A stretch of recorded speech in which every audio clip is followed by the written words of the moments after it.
America की university of Nebraska में भारतीय डॉक्टर राजेंद्र कर्नाटक इन दिनों कोरोना मरीजों का इलाज कर रहे हैं। वो इबोला के वैक्सीन बनाने वाली टीम का भी हिस्सा रहे हैं।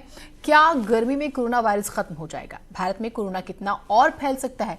क्या भारत कोरोना को फैलने से रोक पाएगा? ऐसे तमाम सवाल हैं जिनका जवाब आप अगले 17 मिनट में पा पाएंगे। बहुत सारे लोगों का मानना है कि भारत में केसेस बहुत ज़्यादा हैं, कम्युनिटी में ट्रांसमिशन बहुत ज़्यादा है और हम लोग टेस्ट नहीं कर रहे हैं, इसलिए हमें पता नहीं लग रहा है कि कितने केसेस एग्जैक्टली कम्युनिटी में हैं। जो मेरा मानना है, जो हम कोरोना वायरस को यहाँ पे देख रहे हैं, कोरोना वायरस एक ऐसी बीमारी है जो लोगों को बहुत ज़्यादा सिक करती है। स्पेशली लोग सांस नहीं ले पाते हैं और उनको ज़रूरत होती है कि वो ICU में एडमिशन उनका हो जाए और वो वेंटिलेटर पे चले जाए, पेशेंट वेंटिलेटर पे जा रहे हैं। तो मैं नहीं मानता हूँ कि भारत में बहुत ज़्यादा नंबर ऑफ़ इन्फेक्शंस हैं, क्योंकि बात करते हुए जब मैं यहाँ से बात करता हूँ अपने कॉलीग से इंडिया में, या जो मैं खबर हमें मिल रही है कि हम नहीं देख रहे हैं कि इंडिया में इमरजेंसी डिपार्टमेंट्स में या हॉस्पिटल में बहुत सारे पेशेंट्स बहुत ज़्यादा नंबर में undiagnosed and undifferentiated respiratory illness के आ रहे हैं। अगर ऐसा होना शुरू हो जाएगा तो आई थिंक हमें पता लगेगा कि जब कम्युनिटी ट्रांसमिशन बहुत ज़्यादा है। लेकिन अभी जैसा मुझे पता लग रहा है कि होपफुली इंडिया में कम्युनिटी ट्रांसमिशन बहुत ज़्यादा नहीं है। ये किस स्टेज में है अभी, जैसे लोग प्रेडिक्शन कर रहे हैं कि बहुत ज़्यादा हो सकता है, लेकिन लगता नहीं है कि बहुत ज़्यादा है, क्योंकि कोरोना वायरस ऐसी बीमारी नहीं है कि ये कम्युनिटी में इन्फेक्शन है और किसी को पता नहीं लगेगा, क्योंकि 10 से 20% ऑफ पेशेंट कोरोना वायरस के जो हैं उनको इंटेंसिव केयर की ज़रूरत होती है। तो अभी हम इंडिया में ऐसा नहीं देख रहे हैं, तो लगता है कि अभी फेज़ 2 और अर्ली स्टेज में ही कम्युनिटी ट्रांसमिशन है। लेकिन हमें ये भी ध्यान रखना पड़ेगा कि कोरोना वायरस एक बीमारी है कि जो हम इंक्यूबेशन पीरियड, जो 5.1 डे जो मीडियन इंक्यूबेशन पीरियड है, जो लगभग 5.1 डे देखा गया है, और हो सकता है कि अभी गवर्नमेंट ने अर्ली लॉकडाउन किया है, हम 5.1 डे और उसके बाद 2 से 3 दिन माइल्ड सिम्टम्स रहते हैं, और जो सीवियर सिम्टम्स कोरोना वायरस के आते हैं वो 10 से 15 दिन या 10 से 20 दिन के बाद होते हैं इन्फेक्शन होने के। सो हो सकता है कि हम बहुत अर्ली स्टेजेस ऑफ ट्रांसमिशन में हैं, या फिर बहुत ज़्यादा कम्युनिटी ट्रांसमिशन इंडिया में नहीं है।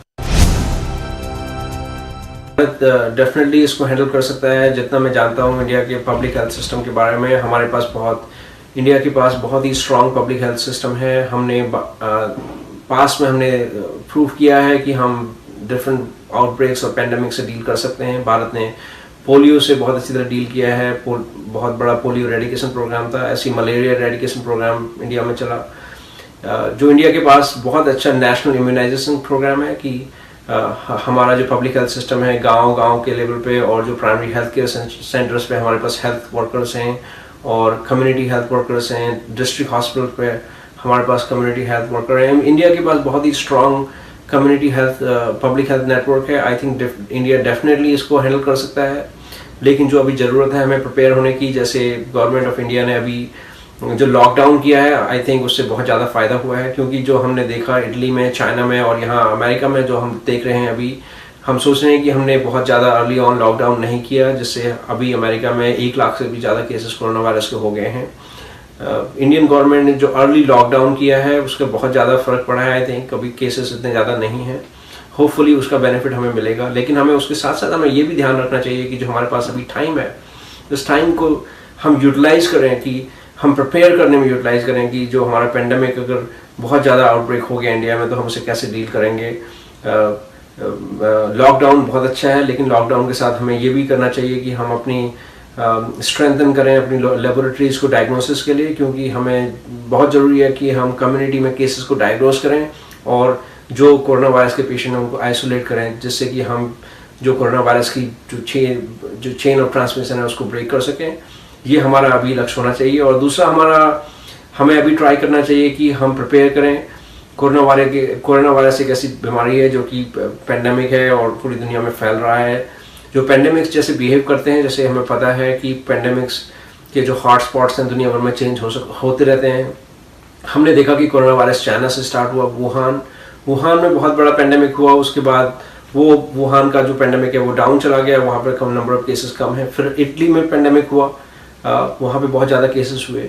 उसके बाद न्यूयॉर्क और अमेरिका अभी लग रहा है कि हॉटस्पॉट है। ऐसे ही जो पेंडेमिक्स बिहेव करते हैं, ये दुनिया भर में नए नए हॉटस्पॉट्स के बनते रहते हैं।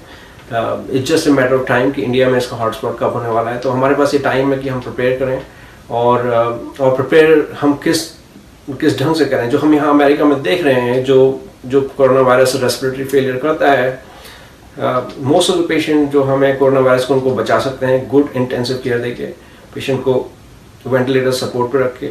तो हमें प्रिपेयर करना चाहिए कि हमारे number of ventilator beds, number of ICU beds, number of hospital beds, कि हमारे पास इनफ कैपेसिटी है। और एट द सेम टाइम हमें ये भी देखना चाहिए कि हमारे हेल्थ केयर वर्कर्स के पास इनफ पर्सनल प्रोटेक्टिव इक्विपमेंट्स हैं, PPEs in terms of mask, gowns, gloves, हमें उन्हें प्रोटेक्ट करने की ज़रूरत भी है। तो वो सारी तैयारियां हमें अभी करनी चाहिए अपने, जैसे मैंने कहा कि हम अपनी लैब को स्ट्रेंथन करें टू डायग्नोस्टिक रिसोर्सेज।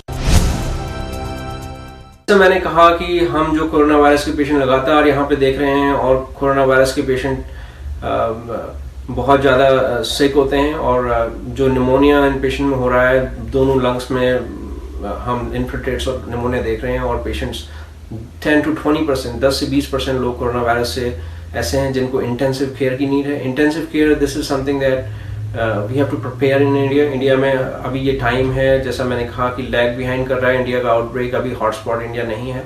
तो ये टाइम हमारे पास है कि हम प्रिपेयर करें कि हमारे पास enough number of intensive care beds हैं कि अगर पेशेंट बीमार होते हैं तो हम उन्हें उनकी एक्यूट फेज, अगर आप एक्यूट फेज ऑफ इलनेस में अगर पेशेंट को सपोर्ट कर सकें, अगर उसको बचा सकें, तो most of the patient corona virus के बचाए जा सकते हैं। और दूसरा जो हमने अमेरिका में यहाँ पे देखा है कि जो इंडिया ने अच्छा किया है कि अर्ली लॉकडाउन किया है, वो हमने सोचा कि हमने जो है लॉकडाउन अर्ली करना चाहिए था। और जो और चीज़ें जो यहाँ पे कोरोना वायरस की हम देख रहे हैं, जो सबसे बड़ी चीज़ अमेरिका में सामने आ रही है वो है डायग्नोस्टिक कैपेसिटी। यहाँ पे बहुत बड़ा चैलेंज होता रहा कि हमारे पास इनफ नंबर ऑफ टेस्ट नहीं थे। तो इंडिया को प्रिपेयर करना चाहिए अभी कि वो अपनी जो लोकल डिस्ट्रिक्ट लेवल लेबोरेटरीज हैं वहाँ पे डायग्नोस्टिक एबिलिटी प्रिपेयर करें, तैयार करें। और eight the same time India prepare करे कि वो अगर एक बहुत बड़ा आउटब्रेक हो गया तो वो कैसे उसको डील करेंगे, कि उन पेशेंट को कैसे टेक केयर करेंगे। जैसे मैंने अभी मेंशन किया कि अपनी हेल्थ केयर कैपेसिटी को बढ़ाने का, अपनी सर्च कैपेसिटी को बढ़ाने का, वो सब तैयारियां अभी करने का टाइम है। बहुत सारे साइंटिस्ट और बहुत सारे डॉक्टर्स इस बात को उठा रहे हैं कि हो सकता है कि ऐसा हो। जो हम देख रहे हैं कि MIT, the Massachusetts institute of technology ने अभी एक रिसेंट स्टडी करी है। उनका मानना है कि इस स्टडी में उन्होंने पाया है कि 90%, 90% से ज़्यादा जो केसेस कोरोना वायरस के हैं वो ठंडे देशों से हैं, cold countries like the temperature जहाँ पे कम है। और जो इक्वेटोरियल कंट्रीज हैं या सदर्न हेमिस्फीयर की कंट्रीज हैं वहाँ पे केसेस कम देखे गए हैं। Less than 6% of the reported cases are from warm countries. तो हो सकता है ये सही है। मैं इसे ट्रस्ट करना चाहूँगा कि ये सही है कि गर्मी के साथ कोरोना वायरस का ट्रांसमिशन कम हो जाता है। तो हमें ये बात भी देखनी है कि जैसे यहाँ अमेरिका में हम देख रहे हैं, जो स्टेट्स तरह में एरिजोना है या फिर फ्लोरिडा है, ऐसा नहीं है कि वहाँ इन्फेक्शन नहीं है, लेकिन ट्रांसमिशन हो सकता है कि स्लो हो गर्मी में। जो ये डेटा MIT ने प्रेजेंट किया है, मैं I would like to trust that data and I think this is a very solid data.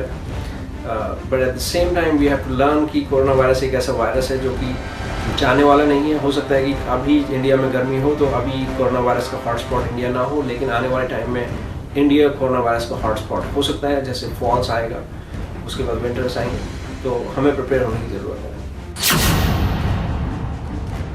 Corona virus की वैक्सीन मुझे पता है कि बहुत जगह काम चल रहा है, और यहाँ पे अमेरिका में नेशनल इंस्टीट्यूट ऑफ हेल्थ ने अभी 45 वॉलंटियर्स को ऑलरेडी वैक्सीनेट किया है।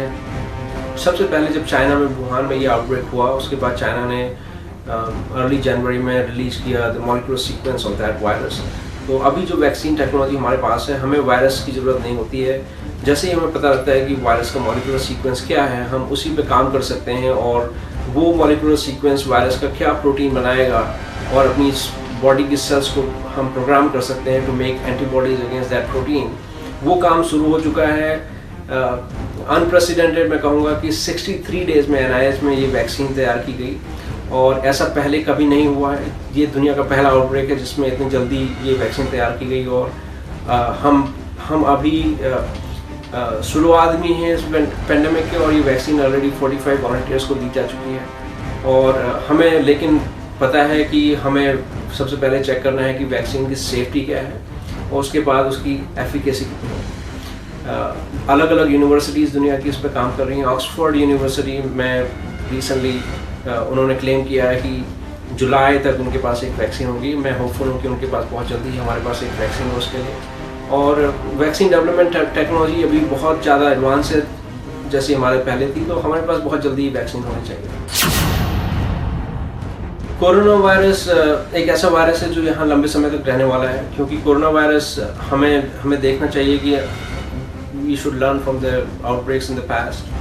H1N1 का आउटब्रेक की आपने बात करी, 2009 में H1N1 का आउटब्रेक स्टार्ट हुआ और उसके बाद जो है ये दुनिया भर में इसका स्लो ट्रांसमिशन होता रहता है। अभी हर साल हम देखते हैं कि स्वाइन फ्लू के इतने ज़्यादा केसेस आ रहे हैं और ये बहुत सारी डेथ्स करता है।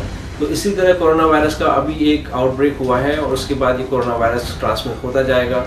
जैसे मैंने अभी पहले कहा कि पैंडेमिक्स जो हॉट स्पॉट हैं इस वायरस के चेंज होते जाते हैं डिपेंड, और हमें जो है होपफुली हमारे पास वैक्सीन हो कुछ मंथ्स में और उसके बाद जो है हम जो नए हॉटस्पॉट्स आएंगे वहाँ पे अपना वैक्सीनेशन प्रोग्राम और एंटीवायरल मेडिकेशन प्रोग्राम स्टार्ट कर सकें जिससे कि इसका स्प्रेड कंटेन किया जाए। लेकिन ये वायरस जाने वाला नहीं है। This virus is here to stay and we have to learn to live with this virus. और हमने पास में स्मॉल पॉक्स को एरेडिकेट किया है, पोलियो को ऑलमोस्ट एरेडिकेट कर लिया है। कोरोना वायरस से भी डेफिनेटली डील किया जा सकता है।